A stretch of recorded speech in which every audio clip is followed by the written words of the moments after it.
Początek XX wieku to w Europie niespokojny czas. Ład międzypaństwowy chwieje się, a liczne ruchy narodowe destabilizują sytuację wewnątrz wielkich mocarstw. Sytuacja polityczna jest tak napięta, że latem 1914 roku Europa pogrąża się w wojnie. Tworzą się dwa potężne bloki państw. Zrzeszone w trójporozumieniu Francja, Wielka Brytania i Rosja przeciwko Niemcom i Austro-Węgrom. Dla podzielonej zaborczymi granicami Polski pojawia się szansa zrzucenia niewoli. Polacy przebywający na emigracji we Francji widzą okazję w jej konflikcie z Niemcami.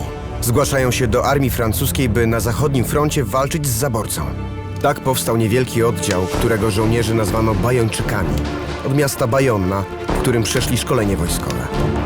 Jednym z ochotników był Marian Himmler, polski geograf i archeolog. W 1911 roku wyjechał na studia do Paryża, gdzie został doktorem archeologii na słynnej Sorbonie. Był wybitnym naukowcem. Gdy wybuchła wojna, wstąpił do oddziału Bajończyków i rozpoczął pisanie dziennika. Jest to jedna z najważniejszych relacji opisujących losy polskich żołnierzy walczących z Niemcami na zachodzie. Misja pierwsza. Chrzest bojowy. Władze francuskie będące w sojuszu z Rosją nie popierają utworzenia polskich oddziałów. Ochotnicy wstępują więc do Legii Cudzoziemskiej. Z naprędce zrobionym sztandarem przybywają do Bajony, miasta, gdzie odbędą przeszkolenie. Szkolenia okazują się bardzo wymagające. Polacy są źle odżywiani i śpią w brudnych kwaterach. Dla niektórych to pierwsze doświadczenia z bronią. Trudne warunki są przyczyną licznych zachorowań i zwolnień ze służby. Ostatecznie z około 200 ochotników pozostaje ledwie połowa. Ci, którzy ukończyli przeszkolenie w Bajonnie, zostają w końcu wysłani na front. Od października 1914 roku uczestniczą w żmudnych walkach pozycyjnych nad kanałem N. 8 grudnia słyszą polskie słowa dobiegające z niemieckich okopów.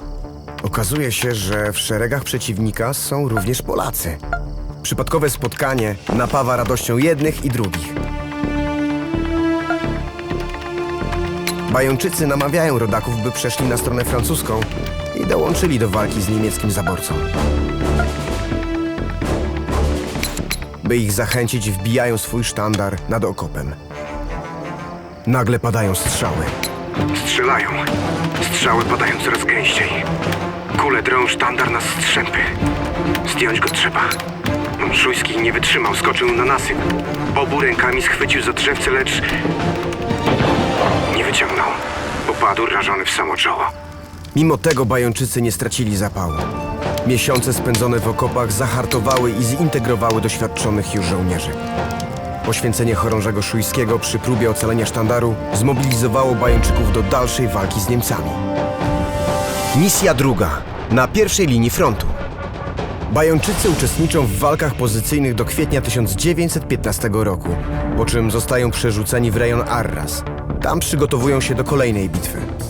Dowódcą polskiego oddziału zostaje francuski oficer, kapitan Juvenal Osmond d'Amilly. Motywuje Polaków, którzy jako pierwsi ruszą do ataku na wroga.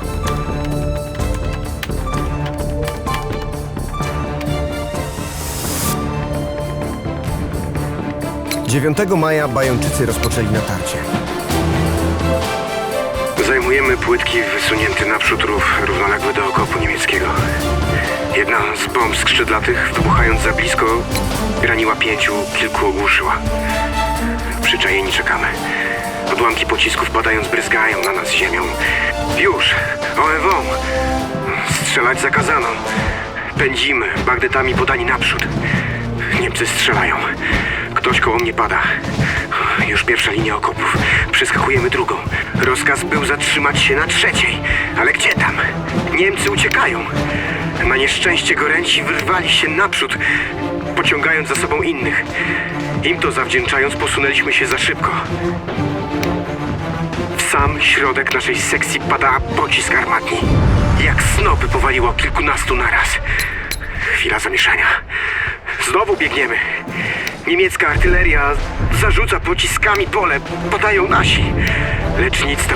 Pogoń za Niemcami trwa. Nasi są już u garbu płaskowzgórza. Jestem i ja.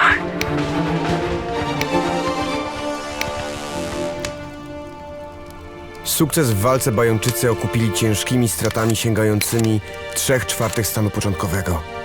Wśród poległych byli prawie wszyscy oficerowie, na czele z francuskim dowódcą kompanii kapitanem Osmontem. Dowództwo nad oddziałem, który stopniał do około 50 żołnierzy, objął porucznik Jan Rotwand.